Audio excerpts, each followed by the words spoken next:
held by that house there. So it was, all of this was underwater, which is just amazing when you think about it. So obviously Highway 34 was out of commission for a very, very long time. And it's the main access, right? Yes, it is. Literally, for that part of Iowa, you have to go about 40 miles either direction to get another bridge across the river. It literally crippled Burlington's economy. Mm-hmm. Burlington, Iowa is the largest town in this part of Iowa. It's probably 35,000-40,000. This bridge provides access to all of that side of Iowa, to Illinois. And like if there's anything in Burlington that needs to get to Chicago, this is the most logical way to do it because you hook up with, the interstate. There's been a large push for a long time to make US 34 4 lanes through here.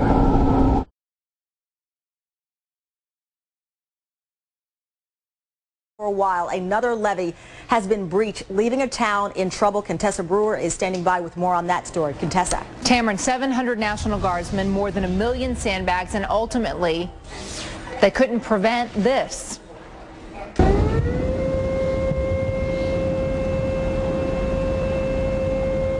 Those are the warning sirens, warning of a levee breach in Illinois. Gulfport is the town, and the government says 26 other levees are in danger.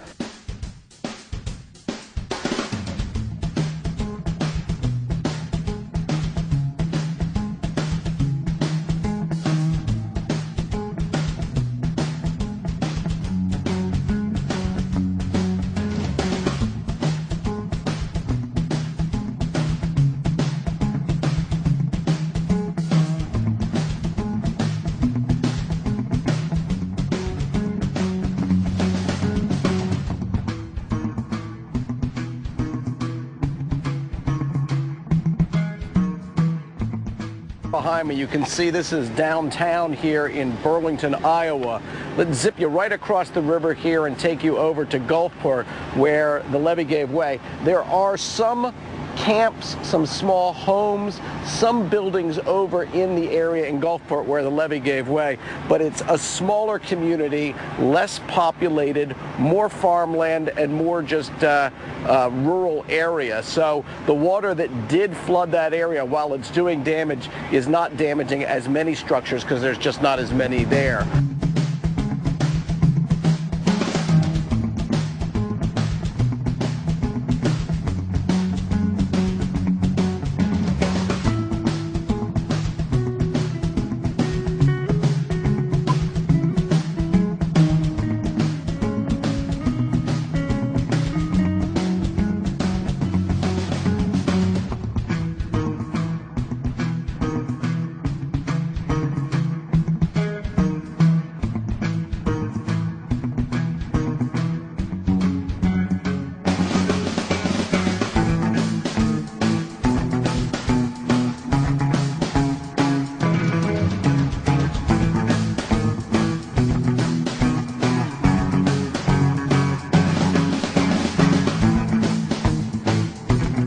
The efforts here are failed. They tried to put the sandbags in. They put up more than 5 million sandbags up and down the areas, but at least here in Burlington, it didn't work. You can see the water breached through and is now on both sides.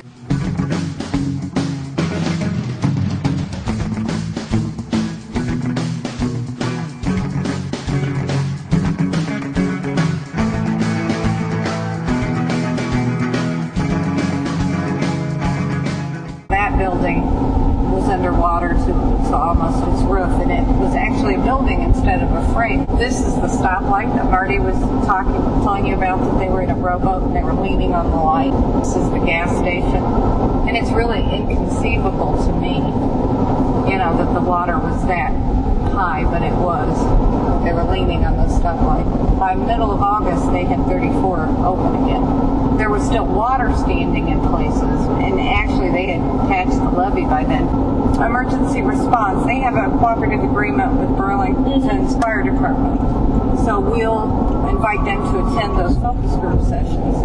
But they're actually in a different FEMA district. They're very much dependent upon each other, the whole entire region. Oh, they are. You know, it's a very much a regional. This is where the packaged liquor place was. This is where the Gulfport Town Hall was. And you can see the jail still there. You see where the water sort of settled. I know the people that moved in, they're mainly living in these trailer homes, or?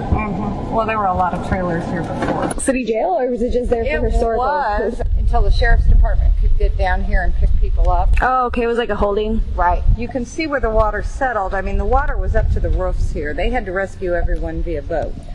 But the water settled where those weeds are is where the village hall was. If they didn't have flood insurance, then they still have mortgages on properties here. Well, they're probably trying to renovate because the waters were settled here for so long. And you can see those marks on the buildings that sort of show the number of houses, or when they inspected them? Is that what when they inspected them for mold and asbestos and all of those things. All of this area, you can see that, you know, people are trying to move back in because they have no recourse. I mean, you know, once they use that 28.5, you know, they've had church groups come down here and sort of, you know, try to help them. In terms of businesses, what were the businesses down here? They're down there along the road. They've rebuilt. You see that new roof over there? Oh, okay. And we can't get into the Stevenson Lake area because those roads are totally destroyed. That of the 28 properties that had NFIP, most of them were there. They are included in Gulfport's jurisdiction. They would be eligible for a buyout if that does move through. One of the sad things about Gulfport is because of its location, the people that lived here were basically low income anyway. That's why they didn't have flood insurance. Just made them that more vulnerable. Exactly. My name's Marty LaFerry, and I'm Henderson County Board Chairman. For you, what are some of the priorities for Henderson County in terms of this project? Number one is the protection of our counties. This disaster was brought on by a flood, so one of the priorities is to get our levees back into shape. And then another one is just when it comes to disasters, we have no storm shelters in our county. That would be another priority, being able to protect the people and give them some place to go. And then another thing is our warming cooling centers. We don't have enough of those to adequately, supply everybody. So that would be another priority, I guess. So it's a year later and the levees are they functioning? Are they sustainable? Or? We're putting them back into place and trying to get them back to recertification. And that's the most important thing, is to recertify them so that you're able to go back into Gulfport, actually afford to go back into Gulfport, where you still fall underneath the protection of FEMA. And without the levees, then we have a state highway, Highway 34, that every time the water would come up, it would flood 34, would stop our access to Burlington, which a lot of our works over there and uses the facilities as far as doctors and hospitals. Does anybody live in Gulfport? Have people moved back in? There's 20 families that went back. The importance to them, and there's a couple of rural families that went back into their homes too.